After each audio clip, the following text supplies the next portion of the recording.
just share some of the differences between Yes. the Greek Orthodox Church and the Actually, Evangelicals. I have written a small book on, let me do some advertisement here. Yes. What I was able to accomplish is to write a Christian's pocket guide to Eastern Orthodox theology. So yes, Eastern Orthodoxy is, of course, one of the three major Christian confessions.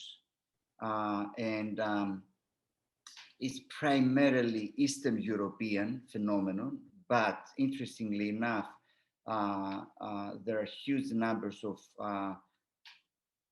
Orthodox Christians in Ethiopia and in Egypt. Of course, they have differences, but then you have the diaspora, and so you have it all over the place, even in the United States. And there are many, I would say, even at the time that we were at Gordon Conwell, I mean, there were some students who I remember spending time with, at least a couple of them who were really thinking seriously about becoming Eastern Orthodox. So I said Greek Orthodox because a very interesting situation with the Eastern Orthodoxy, and that also gives us another aspect of what we're talking about. So I said Greek Orthodox, and then there is the Serbian Orthodox. So for example, in our city, the city we used to live in, Boston, there was the Greek Orthodox bishop, the Russian Orthodox bishop, the Ukrainian Orthodox bishop, and that is quite timely. I mean, if you think about Russia and Ukraine, two Orthodox countries fighting each other, and before the war, there was a lot of tension because in Ukraine there are three types of Orthodox churches. There is one which is under the spiritual supervision of the Patriarch of Mosque, which is kind of Russian leaning. Just to break in, you said mosque. I think the English would be Moscow. Moscow, yeah. Exactly. Thank you.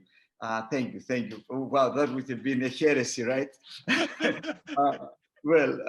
Okay. So there is that. There is another one which is which was a kind of independent Ukrainian autocephalous, as we call. That's a fancy word, which means having a head of its own, meaning being independent.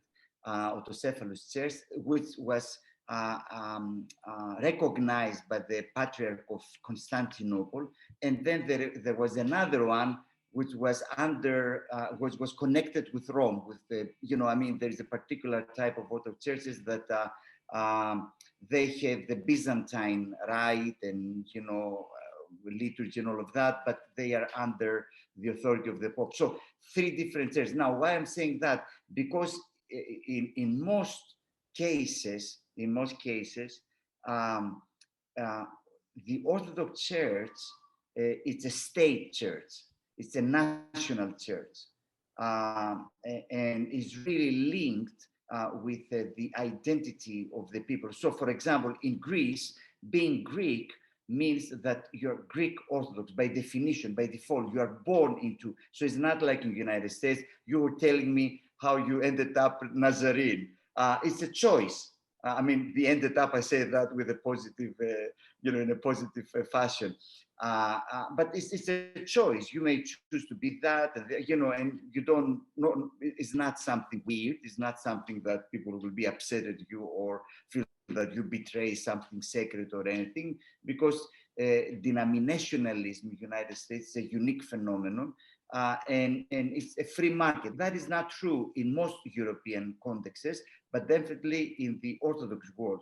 Now, as far as some key theological issues, many times I'm trying to figure out what is like the most important one. And that changes every time I think about that.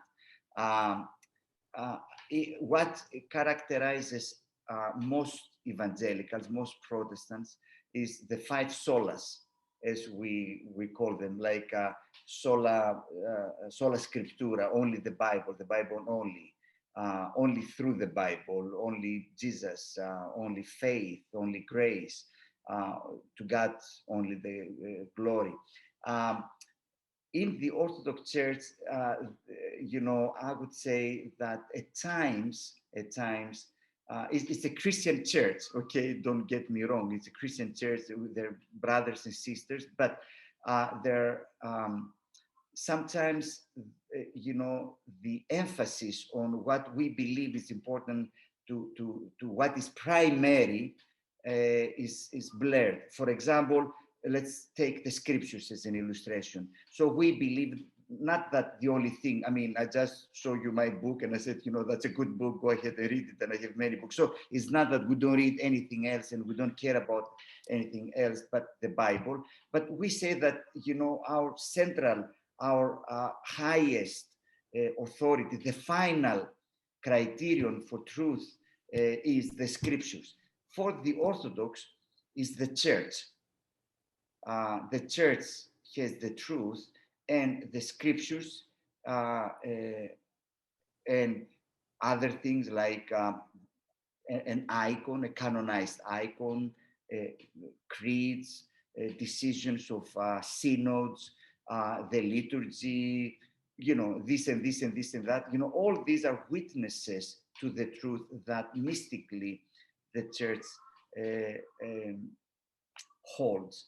So you see, it's not that they will deny the scriptures, but definitely it's not only the scripture or primarily the scriptures. And you realize that when I mean, this is an epistemological thing. I mean, how do you define truth? If we disagree on what is our final authority, you realize that then it's very easy to disagree in a number of things. And you say, why are you doing that? And who will say, but the scriptures says, that will, of course, we disagree very much so as Protestants as to what the scripture says, but at least we know what is our battlefield, that we're trying to figure out what the scripture says. But for the Orthodox, that's okay. But, so like a very, an example that comes to mind is about the now I don't remember what is the celibacy of priests, which of course this is in the Catholic tradition. In the Orthodox, you have only for bishops. So the bishops are forbidden; they're not married. They're not allowed to marry, to have wives. The bishops. So when you say why this is mandatory, of course, if they're going to choose, let them choose it, but why this mandatory? Then you turn to the scriptures, the First Timothy, where you read that, the bishop needs to be the episcopos, the husband of one wife and all of that. You say, but the scripture at least gives, permission why you shouldn't. And of course, then the answer is that there is this ruling of that synod, and there is this tradition, and this the teaching and stuff, and you realize that you are transferred to a totally different context, and it's sometimes difficult to discuss.